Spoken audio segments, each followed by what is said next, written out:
Assalamualaikum warahmatullahi wabarakatuh. Shalom, Om Swastiastu, Namo Buddhaya, dan Salam Kebajikan. Salam sejahtera untuk kita semua. Kali ini kami akan membahas mengenai penelitian kami yang berjudul Analisis Kandungan Vitamin C pada tanaman kangkung dan sawi bunga menggunakan metode spektrofotometri UV-Vis. Adapun latar belakang dari penelitian ini adalah tubuh manusia merupakan suatu hubungan yang sangat kompleks di mana jaringan, sel, dan organ bekerja sama untuk membentuk tubuh manusia, sehingga diperlukan bahan bakar untuk menggerakkan tubuh manusia. Bahan bakar ini berupa makanan, di mana makanan itu harus memenuhi standar kualitas gizi yang mencakup karbohidrat, protein, lemak, vitamin, serat, dan juga mineral untuk beraktivitas. Salah satu contoh bahan bakar ini adalah vitamin C, di mana vitamin C merupakan salah satu vitamin yang dapat dijumpai dalam tanaman kangkung dan juga sawi bunga, sehingga peneliti merasa tertarik untuk menganalisa bagaimana kandungan vitamin C di dalam kangkung dan juga sawi bunga menggunakan metode spektrofotometri UV-Vis. Adapun hipotesis yang dikemukakan pada penelitian ini adalah terdapat kandungan vitamin C pada sayur kangkung dan sawi bunga, kemudian kandungan vitamin C pada sayur kangkung berada dalam rentang 15 sampai 150 mg per 100 gram, kandungan vitamin C pada sawi bunga berada dalam rentang 500 sampai 200 mg per 100 gram. Sedangkan hipotesis ketiga adalah terdapat perbedaan kandungan vitamin C, di mana sawi bunga memiliki kandungan vitamin C lebih tinggi dan kandungan vitamin C pada bagian daun lebih tinggi daripada kandungan vitamin C pada batang. Untuk metode digunakan alat gelas, digunakan juga spektrofotometri UV dan juga alat indikator. Sedangkan bahan yang digunakan adalah reaksi uji kualitatif seperti AgNO3 1%, FeCl3 1%, KMNO4 1%, NaHCO3 1%, Aquades, baku standar vitamin C, sampel kangkung dan juga sawi. Kemudian dilakukan pula skema penelitian dengan penetapan panjang gelombang maksimum, membuat kurva baku, verifikasi metode analisis, uji kualitatif, uji kuantitatif, sampai pada interpretasi hasil. Dengan prosedur kerjanya, sampel yang digunakan yaitu sampel batang kangkung, batang sawi, dan kangkung dan sawi digunakan dalam keadaan segar, kemudian di blender menggunakan aquades, diambil filtratnya dan bisa dipersiapkan untuk reaksi selanjutnya dengan larutan reaksi yang dibuat yaitu masing-masing AgNO3, KMNO4, FeCl3, NaHCO3 sebanyak 0,1 gram, dimasukkan ke dalam laba ukur 10 ml, ditambahkan aquades hingga tanda batas. Untuk prosedur kerja uji kualitatif, prosedur kerjanya semuanya sama, hanya saja dilakukan dengan cara FeCl3 dipipet sebanyak 1 ml dan dimasukkan ke dalam larutan sampel, kemudian diamati perubahan warna yang terjadi, tetapi khusus pada AgNO3 diamati perubahan endapan. Kemudian untuk larutan induk vitamin C, ditimbang baku standar vitamin C sebanyak 100 mg, dan dimasukkan ke dalam laba ukur 100 ml untuk mendapatkan larutan baku vitamin C dengan konsentrasi 1000 ppm. Kemudian disodikator menggunakan selama 5 menit agar larutan homogen. Dibaca pula panjang gelombang maksimum sediaan larutan vitamin C, kemudian dipipet sebanyak 5 ml larutan induk ke dalam laba ukur, kemudian ditambah aquades hingga tanda batas, dan didapatkan larutan yang konsentrasi 100 ppm. Larutan disodikator selama 5 menit, kemudian diukur serapan pada panjang gelombang 200 hingga 400 nanometer menggunakan belangko aquades. Untuk kurva baku dibuat larutan seri dengan konsentrasi 6, 8, 10, 12, 14, 16, dan juga 18 ppm menggunakan pelarut aqueous, kemudian dihomogenkan dan dibaca pada panjang gelombang yang sudah ditetapkan sebelumnya. Untuk prosedur kerja, didapatkan pula uji linearitas presisi dan juga LD sebagai validasi metode. Kemudian metode terakhir yaitu uji kuantitatif, di mana daun kangkung dan daun sawi diambil filtratnya, daun kangkung sebanyak 0,8 ml dan sawi sebanyak 10 ml dimasukkan ke dalam laba ukur 100 ml dan diadakan hingga tanda batas. Daun kangkung dibaca pada panjang gelombang maksimum dan dilakukan pengulangan secara triplo. Sedangkan untuk daun sawi, larutan 100 ml tadi dipipet sebanyak 5 ml dan dimasukkan ke dalam laba ukur 50 ml.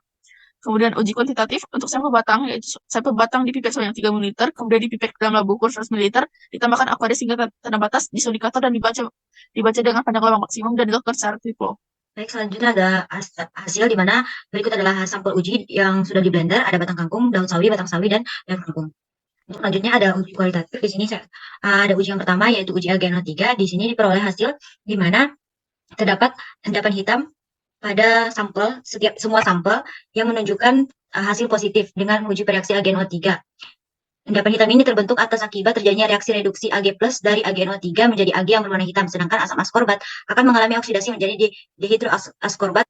Untuk uji yang kedua yaitu uji KMNO4, diperoleh hasil pengujian di mana pada semua sampel berubah menjadi warna coklat tua sampai kehitaman setelah ditambahkan reaksi KMNO4. Perubahan jadi telah sesuai dengan teoritis, namun warna yang terbentuk memang terlalu pekat atau bahkan terlalu tua sehingga beberapa tampak kehitaman. Hal ini disebabkan karena terlalu banyaknya volume reaksi yang ditambahkan pada sampel, sehingga warna yang terjadi terlalu tua dan pekat. Berdasarkan uji yang dilakukan, diperoleh hasil positif atau sampel mengandung vitamin C. Untuk ujian terakhir yaitu uji dengan penambahan reaksi FeCl3, di mana diperoleh hasil untuk daun sawi dan daun kangkung itu berwarna oranye tua dan batang sawi dan batang kangkung itu berwarna kehitaman. Berdasarkan pengujian, Perubahan warna yang dilakukan tidak menjadi ungu seperti pada teoritis.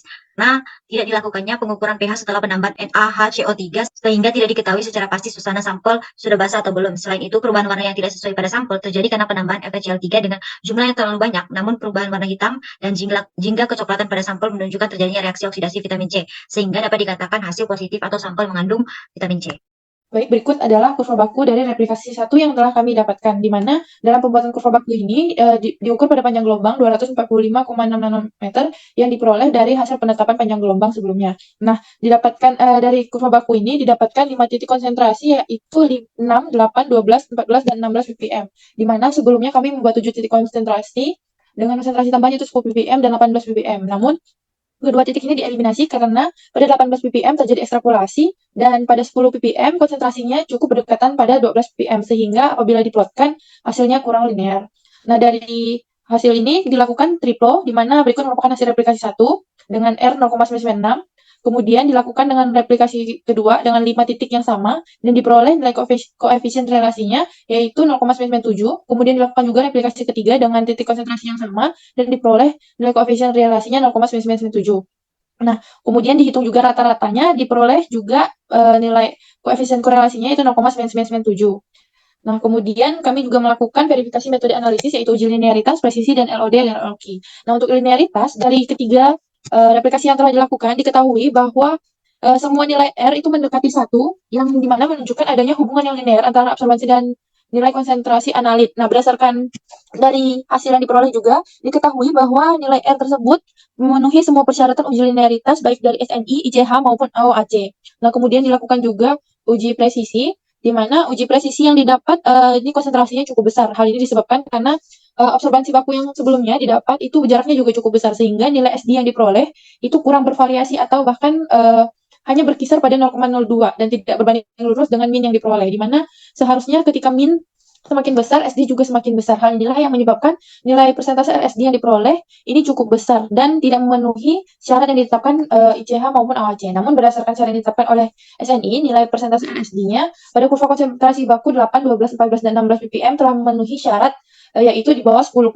Sedangkan untuk konsentrasi 6 ppm ini tidak memenuhi syarat karena lebih besar dari 10%. Sehingga dapat disimpulkan bahwa pengujian memiliki telitian yang rendah. Kemudian ada uji LOD dan LOQ diperoleh nilai LOD yaitu 0,4497 dan LOQ 1,3627. Selanjutnya ini merupakan hasil uji kuantitatif di mana dari semua sampel, keempat sampel dilakukan replikasi sebanyak 3 kali dan didapatkan rata-rata absorbensi sebagai berikut. Kemudian dilakukan juga perhitungan kadar. Bagian hasil penetapan kadar vitamin C, di bagian daun kangkung didapatkan kadar vitamin C sebesar 0,0910% dan di bagian daun sawi didapatkan kadar vitamin C sebesar 1,3182% dan di bagian batang kangkung didapatkan kadar vitamin C sebesar 0,1937% dan terakhir di bagian batang sawi didapatkan kadar vitamin C sebesar 0,1312%. Berdasarkan dari hasil penetapan kadar vitamin C ini, beroleh bahwa hasil berikut menjawab hipotesis dan tujuan pada slide awal, di mana diketahui terdapat kandungan vitamin C pada sayur kangkung dan sawi bunga. Hal ini terbukti dari hasil positif semua uji kualitatif yang dilakukan dengan 3 reaksi yang berbeda dan nilai absorbansi sampel yang memasuki rentang kurva baku, sehingga seluruh sampel positif mengandung vitamin C. Berdasarkan tujuan yang kedua, diketahui kandungan vitamin C pada daun kangkung, batang kangkung, dan daun sawi dan batang sawi secara berturut-turut, yaitu 69,1033 mg, 19,3715 mg, 131,8208 mg, dan 13,1179 mg. Kadar yang diperoleh dari percobaan menunjukkan hasil yang lebih tinggi dari hipotesa kedua, di mana hipotesis kedua menyatakan bahwa kandungan vitamin C pada sayur kangkung berada dalam rentang 15 sampai 150 mg per 100 gram, sedangkan kandungan vitamin C pada sawi bunga berada pada rentang 50 sampai 200 mg per 100 gram.